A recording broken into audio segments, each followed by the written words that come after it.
Welcome to Sew Very Easy. My name is Laura, and during the summer I made a tablecloth out of splash fabric, and it has this cute little skirt all the way around it. Now I made it for a round table, and the video was on how to make a round tablecloth with that little skirt. But because my table is so big, I did have to piece my fabric together. And so many people asked me, well, how do you piece that fabric together? So today, I'm going to show you how to piece fabrics together so that you do not see that there's a seam. So there's that little skirt that I had around that round tablecloth.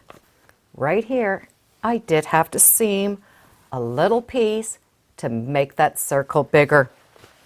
So today I want to show you how I did the seam so, well, it looked seamless. The first thing I want to do is get to know this design. Is this design the same in every single spot? And the easiest thing to do is get something that you can see through and draw one of those designs. Now, of course, I don't have to draw the whole thing, but I do have these arms that come out. So that's the design. If I rotate it, is it the same? It is the same. Now let's see if it's the same in another row. It is not the same. Even when I rotate it, it is not the same. So I have this pattern running down the selvage that's the same. And this is the same. These two are just not the same. So I've cut out my circle shape, and this is how much I'm going to need to add in order to finish that circle. Now I have made this a lot smaller than my table so that I could get it onto the camera for you. So I want to find a mark on this curve that I'm going to be able to identify. And just for simplicity, what I'm going to do is I am going to use the center of those flowers and just fold that fabric close to that area. Now what I'm going to do is I'm going to match it to that second piece. I know my selvages are going in the same direction, so it's just a matter of seeing where that piece is going to fit. So I know these flowers match, so I know this row is going to match. This row is going to match. So I've lined this up. I'm going to go and follow the path of the fabrics. And do you see how I am just folding and following a pattern just with my finger so I can see that it is correct. And that little simple movement with the finger will show me if I'm right. So I know this and this is the same. Now I need to figure out where my seam is going to be. And I'm just going to roll this back until I find an area that I think I'm going to like. So my seam is going to go in the middle of these two flowers. So that will match. Get a ruler. I'm going right through that center and through that center. And I will find some points so I can see it exactly. So I draw that one line, then I'm going to draw the seam on the same points on that second piece of fabric.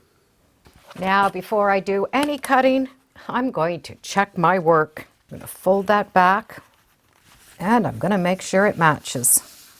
Do that little peek underneath so I know these flowers are matching. Now I can cut that seam allowance. And I like to cut a large seam allowance, 1/2 inch, 3/4, even a full inch. So these are the flowers that I want to match up, and I'm going to identify them. This is not the same size as this. So identifying that, make sure that I'm correct. Now slide those pieces together and pin through the center of your flower, matching that line. But then along that line, I'm going to find other points. For example, there's a little dot that I can match up. So I have all those pins on. And yes, I'm going to check one more time. That seam is going to work out fine. My patterns all line up.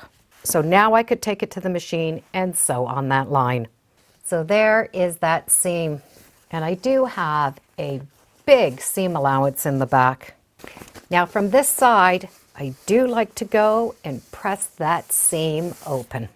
Now that that seam has been pressed flat, I'm going to be able to just pick this back up and trim off all of that extra seam allowance. And I'm going to trim it to 1/2 inch. Now I have a smaller seam allowance that I'm going to be able to deal with. Now, if you do not know about splash fabric, what's great about it is water resistant. So it is a cotton fabric with a water-based urethane coating. So it's laminated on that good side. It's food safe, it's nice and soft. You can iron it, you can wash it, but you really don't need to wash it. That coating makes it so that you can just wipe off any spills. And because there's that coating, these edges don't fray, so you really don't have to do anything to them. Now I do want the seam to stay flat, so in order to do that, I'm going to put a little bit of glue along the edges. And I do want a permanent glue. There are many different glues that you can use for fabric, so whatever you have that works with cotton fabric will work with this. And I don't want a lot of glue, just a little bit, just to hold it down on both sides, ever so little. By gluing those seams flat, it really keeps that fabric flat, so one seam doesn't go to one side or the other. The seam is now done, and I'm going to be able to finish cutting that circle out. And once that's been cut off, that seam is perfect. Just so it doesn't pull apart, I'm going to put a little bit of glue in that corner just to keep the threads from unraveling.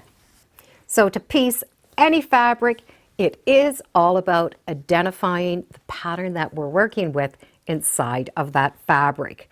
And I also find that one system does not work for all fabrics. So it's important that we test, and run your finger along that seam just to make sure it lines up. Draw those seam allowances, check it one more time, pin and stitch. I'll put a link in the description where I did have this fabric into that cute little tablecloth. I talk about how to make that circle and how to add that little scallop all the way around. But if you do need to piece something, now we know. Thank you for joining me today on Sew Very Easy. Feel free to subscribe. I'm on Facebook, Instagram, and I do have a newsletter. It's all free under Sew Very Easy. And be sure to make every day a Sewtacular day. Bye for now.